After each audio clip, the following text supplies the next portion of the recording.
রাজধানীর পোস্তগোলায় বুড়িগঙ্গা নদীর তীরে অবৈধ স্থাপনা উচ্ছেদে যৌথ অভিযান চালাচ্ছে ঢাকা জেলা প্রশাসন ও বিআইডব্লিউটিএ। বান্ডেল থাকলে প্রতি সেনমানিতে টাকা বাঁচবে। বিকাশ সেনমানি বান্ডেল কিনে জিতুন প্রতি লেনদেনে। সকাল 10টার দিকে শুরু হয় এ কার্যক্রম।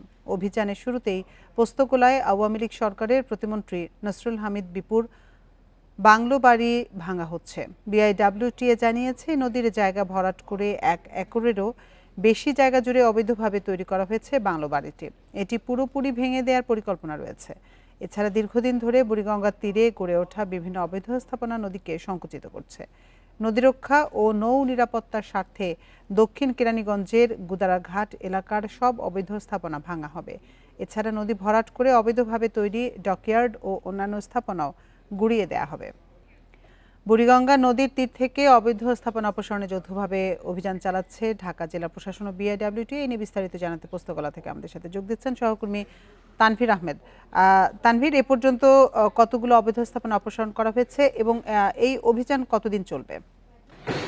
দেখুন, এখন পর্যন্ত কিন্তু আমরা দেখতে পেয়েছি যে একটি ডকইয়ার্ডের জায়গা কিন্তু ভেঙে দেওয়া হয়েছে। পাশাপাশি সেই জায়গাতে যে বালু ভরাট করা হয়েছিল নদীর উপরে, সেই জায়গার বালু কিন্তু সরিয়ে নেওয়া হয়েছে। এবং এখন আমি যে জায়গায় দাঁড়িয়ে আছি, এটি কিন্তু সাবেক জ্বালানি ও বিদ্যুৎ প্রতিমন্ত্রী নজরুল হামিদের বাংলো বাড়ি তুলেছিলেন এবং বাড়িটি কিন্তু একটি সুবিশাল বাংলো বাড়ি গড়ে তুলেছিলেন। এবং বাড়িটি কিন্তু আপনারা দেখতে পাচ্ছেন যে মোটামুটি অনেকখানি ভেঙে ফেলা হয়েছে। এবং আমরা যতটুকু শুনেছি যে পুরো বাড়িটি কিন্তু বিআইডব্লিউটিএ এবং জেলা প্রশাসকের যে তত্ত্বাবধানে কিন্তু ভেঙে দেওয়া হবে। এবং আমরা জানতে পেরেছি যে 2009 সালে মানবাধিকার কমিশন কর্তৃক একটি রিট করা হয় আদালতে। এবং এই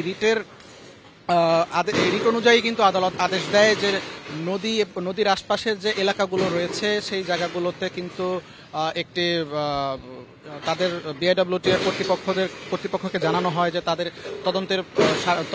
তদন্ত করতে। এবং তদন্ত অনুযায়ী কিন্তু তারা বিভিন্ন জায়গা প্রায় 1 থেকে 1.5 বছর ধরে তারা কিন্তু তদন্ত চালায়। এবং তদন্তের পর তারা কিন্তু নদীর আশপাশের বিভিন্ন জায়গাতে তারা সীমানা পিলার দেয়। এবং এই সীমানা পিলারের মধ্যেই কিন্তু এই বাংলো বাড়িটি অবস্থিত। এবং 2019 সালে একতরফা কিন্তু চেষ্টা করা হয় এই বাংলো বাড়িটি ভাঙার জন্য। এবং তখন কিন্তু রাজনৈতিক ক্ষমতা বলে এই ভবনটি ভাঙতে পারেননি বিআইডব্লিউটিএ এর কর্তৃপক্ষ। এবং তখন শুধুমাত্র এর আশপাশের যে সীমানা প্রাচীরগুলো ছিল সেই সীমানা প্রাচীরগুলো কিন্তু ভাঙা হয়। তবে আজ বিআইডব্লিউটিএ এর এবং জেলা প্রশাসকের তত্ত্বাবধানে কিন্তু এই বাংলো বাড়িটি গুড়িয়ে দেওয়ার চেষ্টা করা শুরু হয়েছে সকাল 10টায়। এবং বাংলো বাড়িটির পাশাপাশি ঠিক বাংলো বাড়ির পাশেই একটি ডকইয়ার্ড এবং একটি বহুতল ভবনও কিন্তু ভাঙা হয়েছে আমরা দেখতে পেয়েছি। এবং তাদের এই অভিযান জানতে পেরেছি বিআইডব্লিউটিএ এর কাছ থেকে যে তারা তাদের এই অভিযান ভবিষ্যতেও চালাবে। এবং রাজধানী পোস্তগোলা থেকে জানাচ্ছিলেন সহকর্মী তানভীর খন্দকার।